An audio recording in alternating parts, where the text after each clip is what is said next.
Hello guys, welcome back to my YouTube channel. So ఈరోజు వీడియోలోని మనం యూట్యూబ్లో చేసే ఒక 5 మిస్టేక్స్, దానివల్ల మన వ్యూస్ ఆర్ రీచ్ అవ్వచ్చు ఆగిపోవడం జరుగుతూ ఉంటుంది.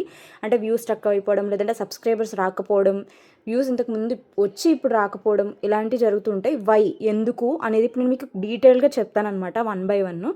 సో ఇక్కడ నేను రాసుకున్నాక నేను మీకు చెప్పడం అనేది జరుగుతుంది. ఫస్ట్ పాయింట్ వచ్చేసి డిలీటింగ్ యువర్ వీడియో.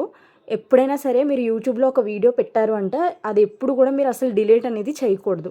అలా డిలీట్ చేయడం వల్ల ఏమవుతుందంటే యూట్యూబ్ ఎనలిటిక్స్లోని మనకి ఈచ్ అండ్ ఎవ్రీథింగ్ అనలైజ్ చేస్తూ ఉంటుంది. నువ్వు ఎన్ని అప్లోడ్ చేస్తున్నావు, ఎన్ని డిలీట్ చేస్తున్నావు, ఇవన్నీ కూడా చెక్ చేసుకుంటూ ఉంటుంది. సో నువ్వు రిపీటెడ్లీ వ్యూస్ రావట్లేదని చెప్పేసి డిలీట్ చేయడం వల్ల ఏమవుతుందంటే నెక్స్ట్ నువ్వు పెట్టే వీడియోస్కి రీచ్ వెళ్లకుండా ఆపేస్తుంది. ఎలా అంటే నువ్వు ఒక స్పామ్లా గుర్తించి మేబీ డిలీట్ చేసేస్తుందేమో videos, so no use to get, తనకి రీచ్ ఇవ్వడం కూడా వేస్టే అని యూట్యూబ్ నేను ఒక స్పామ్లా గుర్తించి నీ ఫ్యూచర్ వీడియోస్ని ముందుకు వెళ్లకుండా చేస్తుంది. సో ఎప్పుడైనా సరే మీకు ఒకవేళ వ్యూస్ రాకపోతే మీరు ఏం చేయాలి, దాన్ని ప్రైవేట్లో కానీ అన్లిస్ట్లో కానీ పెట్టేసేయండి. అంతేగాని డిలీట్ మాత్రం చేయకండి. డిలీట్ ఎప్పుడంటే ఏదైనా కాపీరైట్ ఇష్యూ పడి స్ట్రైక్ పడింది అనుకోండి, అప్పుడు తప్పదు, అప్పుడు డిలీట్ చేసేయండి. ఎందుకంటే అకౌంట్ మీదే ఇంపాక్ట్ అవుతుంది. బట్ అన్లెస్ మనం నార్మల్గా ఏదో వ్యూస్ రాలేదు కదా అని చెప్పేసి డిలీట్ చేసేస్తే మాత్రం అది కంప్లీట్లీ రాంగ్. తర్వాత వీడియోస్ మీద అది ఇంపాక్ట్ అవుతుంది. ఓకే, నెక్స్ట్ వాట్సాప్ స్టేటస్ పెట్టడం. వాట్సాప్ స్టేటస్ అదేంటి చాలామంది పెడతారు కదా, అంటే ఒక రీచ్ వచ్చిన తర్వాత పెట్టుకున్నా పర్వాలేదు, బట్ బిఫోరే మీరు ఏది వీడియో చేసినా వెంటనే తీసుకెళ్తే వాట్సాప్ స్టేటస్లో పెడతారు. అది ఎందుకు పెట్టొద్దు అనేది నేను మీకు చెప్తా. వాట్సాప్ స్టేటస్లో ఎందుకు పెట్టొద్దు అంటే, ఫర్ సపోజ్ అనుకుందాము, వాట్సాప్లోని మీరు స్టేటస్ ఒకటి తీసుకెళ్ళి పెట్టారు, అందులో మీకు సెవరల్ ఆడియన్స్ ఉంటారు. అంటే వ్యూస్ మీ చూసే వాళ్ళు ఉంటారు కదా, మీ ఫ్రెండ్స్ అవ్వచ్చు, ఫ్యామిలీ మెంబర్స్ అవ్వచ్చు, వాళ్ళందరూ ఒకటే కంటెంట్ చూడరు. నువ్వు చేసేది ఏదో ముగ్గులు వీడియో అనుకుందాం, ఆ ముగ్గులు వీడియోని నువ్వు స్టేటస్లో పెట్టావు, కానీ నువ్వు చేసేది ఏదో ముగ్గులు వీడియో అనుకుందాం, ఆ ముగ్గులు వీడియోని నువ్వు స్టేటస్ కింద పెట్టావు. బట్ ఆ స్టేటస్ని ఎవరైతే చూస్తారో వాళ్ళందరూ కూడా యూట్యూబ్లో ముగ్గులే చూడరు కదా. కొంతమంది కామెడీ వీడియోస్ చూస్తారు, కొంతమంది పాలిటిక్స్ చూస్తారు.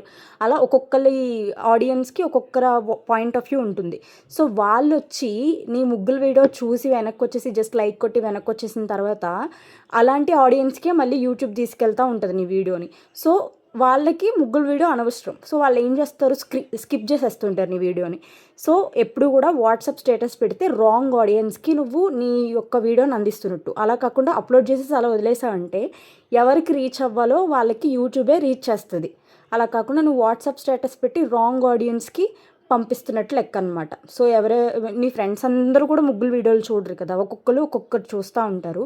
సో క్లమ్జీ అయిపోతుంది అనమాట, నువ్వు సెవరల్ ఆడియన్స్కి వేరే ఒపీనియన్స్ ఉన్న వాళ్ళకి పంపించినప్పుడు. దానికన్నా నువ్వు అలా పెట్టి వదిలేస్తే ఎవరికి వెళ్ళాలో అది వాళ్ళకి వెళ్తుంటుంది అనమాట. So never put WhatsApp status. Next, watching your own video multiple times. మనం ఏం చేస్తామంటే మనం వన్స్ అప్లోడ్ చేశాక ఓపెన్ చేసేసి మన వీడియోని మనమే చూసుకుంటూ ఉంటాము. Don't do that. ఒక 10 times వరకు చూసుకున్నా పర్వాలేదు, అప్పుడప్పుడు ఎంత వచ్చింది ఏంటి అనేది. బట్ రిపీటెడ్గా అలా ఓపెన్ చేసి వదిలేయడం, మన అకౌంట్లో ఉంచడం, లేదంటే వేరే అకౌంట్ నుంచి అయినా ఊరిక చూడడం లాంటివి చేయకూడదు. ఎందుకు అంటే ఇప్పుడు ఒక అకౌంట్ నుంచి ఒక వ్యూ పడిందంటే ఆ తర్వాత చూసినవి కూడా వ్యూస్ పడతాయి, కానీ అవి మనకి మళ్ళీ వ్యూస్లోని స్పామ్ వ్యూస్ అని, యూనిక్ వ్యూస్ అని ఉంటాయి. యూనిక్ వ్యూ ఒకటే కౌంట్ అవుతుంది. ఈ స్పామ్ వ్యూస్ ఏదైతే మల్టిపుల్ టైమ్స్ చూసారో ఒకే అకౌంట్లోంచి అవి కౌంట్ అవ్వవన్నమాట. మనకి నెంబరింగ్ చూపించినప్పటికీ అది మెయిన్ కౌంటింగ్లోకి రాదు. So it's a waste of time to watch your videos in your own content for multiple times. So do not do that. అలా చేయకండి. మధ్యలో నేను మీకు కొన్ని ఫ్రీ ప్రమోషన్స్ అయితే చేస్తూ ఉంటాను. ఓపెన్ చేసి అయితే చూపించి మరి నేను సబ్స్క్రైబ్ చేసుకోమని చెప్తాను మీ ఛానల్ని. దానికి మీరు చేయాల్సింది ఏంటండి, నా రీసెంట్ షార్ట్స్ ఉంటాయి కదా, అవి 3 కూడా ఓపెన్ చేసి ఫుల్గా చూసి కమెంట్ చేసి మీరు వాటిని చేస్తే ఆ 3 కమెంట్స్ 3 వీడియోస్కి ఎవరైతే కమెంట్ చేసి ఉన్నారో వాళ్ళని నేను తీసి వాళ్ళ ఛానల్ ఓపెన్ చేసి ఫ్రీగా సబ్స్క్రైబ్ చేసుకోమని అయితే ప్రమోట్ చేస్తాను. సో వీరు Purela Chandrasekhar Chanduji. Please do subscribe this channel.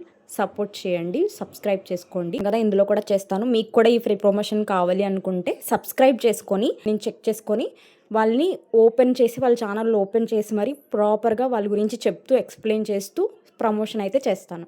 ఇప్పుడైతే ఒక 10 మెంబర్స్ని చేస్తాను చూడండి లైన్గా. Vlogs by SSRS. Please subscribe. My home foods and crafts. Please subscribe. Okay, Chebrolu Rohit Arun subscribe. Spark girl please subscribe. Nature help vlogger subscribe. Raghu G1V subscribe. Bhavani G subscribe. Sunitha vlogs subscribe. Anitha Devireddy మీతో కొన్ని ముచ్చట్లు. Rao creations. Chandrasekhar. భనుది పురణాల please subscribe each and every one. Next, not uploading consistently. కొంతమంది ఏం చేస్తారంటే ఈరోజు పెడతారు, 3 days తర్వాత మళ్ళీ పెడతారు, తర్వాత మళ్ళీ 1 week తర్వాత పెడతారు. ఈరోజు అప్లోడ్ చేస్తారు, తర్వాత 3 days వదిలేస్తారు, తర్వాత మళ్ళీ పెడతారు. మళ్ళీ ఒకసారి మార్నింగ్ పెడతారు, ఒక్కొక్కసారి ఈవినింగ్ పెడతారు. అలా ఎప్పుడు చేయకండి. ఒక కన్సిస్టెన్సీ ఫాలో అవ్వండి. 2 daysకి ఒకసారి పెట్టినా పర్లేదు. 2 daysకి ఒకసారి ఏదైతే ఫాలో అవుతున్నావో అది ఖచ్చితంగా ఎవ్రీ 2 daysకి గ్యాప్ ఇచ్చి అలానే కన్సిస్టెన్సీగా పెట్టండి. అలానే నువ్వు ఇప్పుడు రోజు మార్నింగే పెడితే అదే మార్నింగ్ కంటిన్యూ చేయి, రోజు ఈవినింగ్ పెడితే అదే ఈవినింగ్ కంటిన్యూ చేయి. అంతేగాని ఒకసారి ఆఫ్టర్నూన్ ఒకసారి ఈవినింగ్ అలా ఎప్పుడు పడితే అప్పుడు పెట్టొద్దు. సెలబ్రిటీస్ కంటే వాళ్ళు మనకు తెలుసు కాబట్టి ఓపెన్ చేసి క్లిక్ చేసి చూస్తారు, వాళ్ళకి ఏ టైంలో పెట్టినా వాళ్ళకి వెళ్తుంది. కానీ మనం ఎవరికి తెలియదు కాబట్టి మనం యూట్యూబ్ SEOని ఫాలో అవ్వాలన్నమాట. సో ఎప్పుడు కూడా కన్సిస్టెన్సీగా అప్లోడ్ చేస్తున్నారో లేదో చూసుకోండి. రోజుకి 1 పెట్టుకోవచ్చు, రోజుకి 2 పెట్టుకోవచ్చు, కానీ ఈరోజు 2 పెట్టావంటే మళ్ళీ రేపు 2 పెట్టాలి. ఓకే, ఆ గ్యాప్ ఇవ్వడం ఇంపార్టెంట్. ఆ రోజు నువ్వు ఎన్ని పెడుతున్నావో అలా పెట్టడం ఇంపార్టెంట్. ఏ టైంలో పెడుతున్నావో అదే టైంని కూడా మెయింటైన్ చేయడం ఇంపార్టెంట్ అనమాట. Next, not following okay count అవుతుందా. Next, not following proper CEO while upload చేసేటప్పుడు అంటే ఎలాంటివంటే హ్యాష్-ట్యాగ్స్ అవ్వచ్చు, ప్రాపర్ టైటిల్ ఇవ్వకపోవడం అవ్వచ్చు, థంబ్నెయిల్ అవ్వచ్చు, ఇవన్నీ ప్రాపర్గా ఉండేలా మనం చూసుకోవాలన్నమాట. ఫస్ట్ మనం అలా చూసుకోవాల్సింది ఏంటండి, థంబ్నెయిల్ ప్రాపర్గా ఉందో లేదో చూసుకోవాలి, షార్ట్స్లో అయినా ఎందులో అయినా సరే. తర్వాత టైటిల్ అది కూడా ప్రాపర్గా ఉందో లేదో చూసుకోవాలి. తర్వాత డిస్క్రిప్షన్, ఇవన్నీ ఎలా అప్లోడ్ చేయాలనేది నేను చాలా వీడియోస్ చేశాను, పైన ట్యాగ్ చేస్తాను చూసుకోండి మీరు. కింద నేను వీడియోలో ట్యాగ్ చేస్తాను డిస్క్రిప్షన్లో. థంబ్నెయిల్, టైటిల్, డిస్క్రిప్షన్ ప్రాపర్గా ఇచ్చామో లేదో చూసుకోవాలి. హ్యాష్-ట్యాగ్స్ రిలేటెడ్వే ఇవ్వాలి. అన్వాంటెడ్ హ్యాష్-ట్యాగ్స్ ఇచ్చినా కూడా అది నువ్వు CEOని ఫాలో అవ్వలేనట్లు లెక్క. దానివల్ల మీకు మీ వ్యూస్ మీద అది ఇంపాక్ట్ అవుతుంది అనమాట. సో హ్యాష్-ట్యాగ్స్ రిలేటెడ్వి ఇవ్వండి, వైరల్ హ్యాష్-ట్యాగ్స్ ఇవ్వండి, ప్రాపర్గా మీరు థంబ్నెయిల్ ఇవ్వండి, టైటిల్ ఇవ్వండి, డిస్క్రిప్షన్ ఇవ్వండి. సో అప్పుడు మనకి ఆటోమేటిక్గా ఆ గ్రోయింగ్ అనేది కనిపిస్తుంది అనమాట. ఇవి ఓన్లీ ఏం చెయ్యకూడదో నేను మీకు ఇవన్నీ చెప్పాను. ఇవన్నీ ఒకసారి ఫాలో అయ్యి మీ ఛానల్ మీద ఒక 1 month చూడండి, ఆటోమేటిక్గా మీకు ఆ గ్రో అనేది కనిపిస్తుంది అనమాట.